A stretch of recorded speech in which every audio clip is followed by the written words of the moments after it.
Olá pessoal, meu nome é Antônio, estudo o curso de Licenciatura em Matemática na UTFPR e estou no quinto período. Ingressei no PIBID em novembro de 2022 e para o trabalho proposto eu escolhi o xadrez como material para a utilização dele dentro de sala de aula como ferramenta pedagógica. A principal motivação da escolha foi o simples fato de eu particularmente gostar bastante deste objeto e também a quantidade de possibilidades que temos para a utilização dele dentro de sala de aula, principalmente na disciplina de matemática. Aí eu separei aqui 3 atividades que eu realizaria dentro de sala de aula, utilizando o xadrez. E a primeira atividade está diretamente relacionada com a área da geometria, onde, como podemos notar, o tabuleiro de xadrez é uma forma geométrica. É um quadrado grande composto por 64 quadradinhos menores, 64 quadradinhos pequenos. Então podemos dizer que é um quadrado de lado 8 e área 64, onde utilizamos os quadradinhos menores como unidade de medida.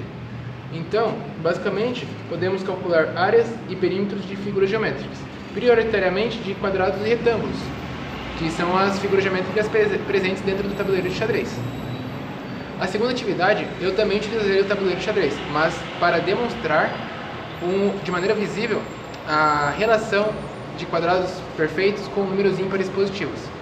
Por exemplo, o primeiro número ímpar positivo é 1, o primeiro quadrado perfeito é 1. 1, onde temos que 1 é igual a 1. E isso seria representado por um quadradinho pequeno.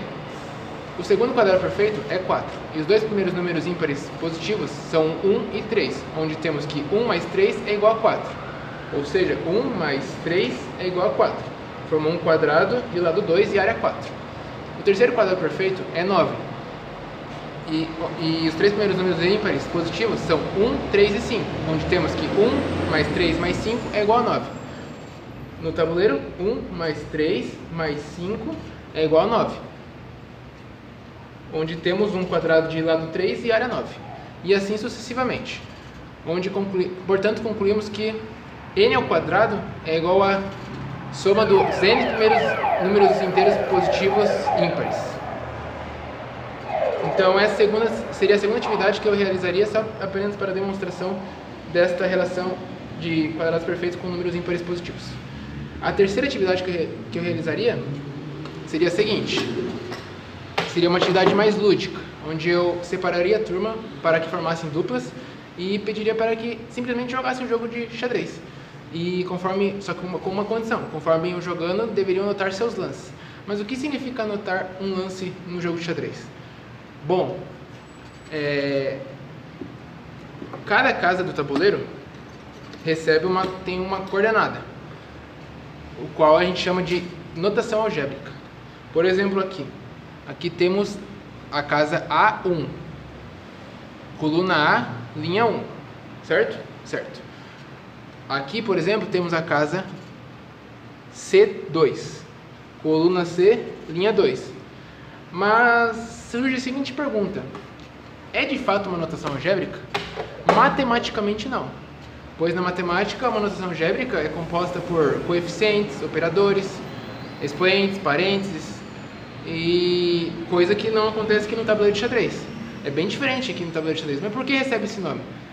Bom, basicamente em 1737 teve um cara chamado Philip Stama que propôs que as anotações de jogo de xadrez utilizassem um esquema de coordenadas, anteriormente explicado por mim, e que foi denominada de notação algébrica. Eu acredito que esse termo tenha surgido e tenha se tornado midiático após seu surgimento e continua até os dias atuais, presente até os dias atuais. É comumente utilizado nos dias atuais. Então, basicamente é isso. Mas, dando sequência para a atividade 3 e respondendo de fato a pergunta: o que significa anotar um lance? Bom, no jogo de xadrez a gente tem certas peças, e essas peças recebem nomes e abreviações, nomenclaturas e abreviações. Por exemplo, aqui temos um cavalo. Esse é o nome dessa peça, cavalo. E a sua abreviatura é C, a primeira letra do seu nome. Outro exemplo é a torre. A torre é o nome dessa peça e sua abreviação é T, a primeira letra do seu nome. Mais um exemplo aqui que temos, o bispo. O bispo é essa peça aqui e sua abreviação é B. E assim temos as outras peças, a dama, que sua abreviação é D, mas a dama também é conhecida como rainha. E por que não utilizar a letra R como abreviação? Porque simplesmente temos uma peça chamada rei. que já recebe a abreviação R. Daí, para não haver confusão, a rainha, que no caso é a dama, chamamos comumente de dama e essa abreviação é D. E seguinte, vou dar um exemplo agora aqui no tabuleiro. Por exemplo, e o peão, mais uma peça que temos aqui, a última peça que eu acabei não falando, ela não recebe abreviação. O nome da peça é peão, poderia ser abreviação P, mas não é isso que acontece. Não existe abreviação para essa peça. Mas basicamente é o seguinte, temos aqui o tabuleiro de xadrez. Aqui é a casa A2, certo? A2. Vamos supor que o peão está na casa A2. Ele vai andar uma casa para frente. A3 aqui. Como eu iria representar este movimento como anotação num papel? Simplesmente A3. Pois, como acabei dizendo anteriormente, o peão não recebe abreviação. Então, a sua anotação de jogada é simplesmente A3. Outro exemplo para ficar mais claro, pegando agora o cavalo. O cavalo, já sabemos que a sua abreviação é C. E vamos supor que ele está na casa de C3. Aqui é a casa de C3, embora não dê para ver muito bem, mas aqui é a casa C3. E ele vai para a casa de B5. Qual seria a anotação da distância no papel? Seria CB5. Então, resumindo, basicamente a anotação do lance no papel é composta pela abreviação da peça, no caso C de cavalo, e a casa de destino.